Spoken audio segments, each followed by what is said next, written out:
મહીસાગર જિલ્લાના લુણાવાડા પોલીસે લુણાવાડા ટાઉન વિસ્તારના સરદાર પટેલ કોમ્પ્લેક્સમાં વર્ધરી રોડ પર લુણાવાડા તથા લીલાવતી હોસ્પિટલ પાસે ચોરાયેલી મોટરસાયકલ શોધી કાઢવા લુણેશ્વર ગોધરા રોડ પાસે વાહન ચેકિંગ હાથ ધરાયું હતું, જેમાં નંબર પ્લેટ વિનાની મોટરસાયકલ લઈને આવતા બે શખ્સોને પકડી પાડવામાં આવ્યા હતા, જેનું નામ પૂછતા રાજેન્દ્ર ઉર્ફે પિન્ટુ રામુભાઈ ગલસાવા અને નાના ખેરવાના હોય સંતરામપુરનું જણાવ્યું હતું। આ તપાસ કરતા વાહન ચોરી થયાનું જણાતા વાહન જપ્ત કરી આરોપીને સઘન પૂછપરછ કરાઈ હતી। લુણાવાડા ટાઉન પોલીસ સ્ટેશનના ચોરીના બનાવની મોટરસાયકલ સ્પ્લેન્ડર પ્લસ કિંમત ₹35,000 તથા બીજી સ્પ્લેન્ડર પ્લસ કિંમત ₹40,000 અને ગોધરા એ ડિવિઝન ખાતેથી ચોરાયેલ મોટરસાયકલ સ્પ્લેન્ડર પ્લસ જેની કિંમત ₹30,000 સાથે કુલ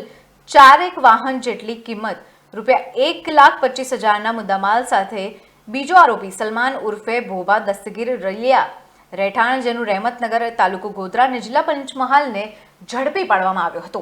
આગળની વધુ તપાસ છે એ હાથ ધરવામાં આવેલ હતી।